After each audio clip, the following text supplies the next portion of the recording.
আসসালামু আলাইকুম। ইউনিকো মোটরসে আপনাদেরকে স্বাগতম। এতদিন তো যতগুলা ভিডিও দেখেছেন, ভিডিওগুলা সব নতুন গাড়ি, লেটেস্ট গাড়ি। আসলে চ্যালেঞ্জিংটা কোথায় জানেন? যখন পুরানো ঝরঝরে গাড়ি, যক্ষা গাড়ি, এই জাতীয় গাড়ি আপনি যখন কনভার্সন করবেন, সেখানে আপনি পারফরমেন্স ফিরিয়ে আনবেন, এটাই হচ্ছে চ্যালেঞ্জিং।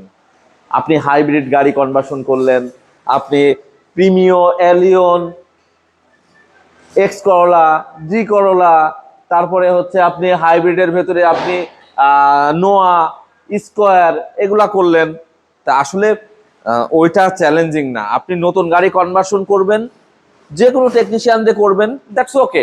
বাট এই জাতীয় পুরানো গাড়ি কনভার্সন করাটা, এখানে পারফরমেন্স ফিরিয়ে আনাটা, কাস্টমারের সন্তুষ্টি করাটা খুবই চ্যালেঞ্জিং।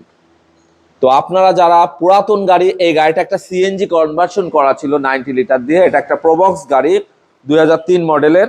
এই গাড়িটা কনভার্সন করে এই গাড়িটা ট্রায়াল দিয়ে ড্রাইভার সাহেব নিজে চালিয়ে উনি সন্তুষ্টি হওয়ার পরে আমি গাড়িটা ডেলিভারি দিচ্ছি। তো এখানে প্রোডাক্ট কোয়ালিটি থেকে আপনার টেকনিশিয়ান কোয়ালিটি। তো আপনারা সবাই ভালো থাকবেন, সুস্থ থাকবেন। এই জাতীয় ভিডিও দেখতে চাইলে ইউনিকো মোটরসের পেজের সাথে যুক্ত থাকুন। আর আপনাদের যদি এই জাতীয় এলপিজি, সিএনজি কনভার্সন অথবা হাইব্রিড গাড়ির যাবতীয় বিষয় নিয়ে আপনাদের যদি কোনো প্রশ্ন থাকে, আপনারা আমাদের স্ক্রিনে দেওয়া নাম্বারের যোগাযোগ করতে পারেন। সবাই ভালো থাকবেন, সুস্থ থাকবেন। আসসালামু আলাইকুম।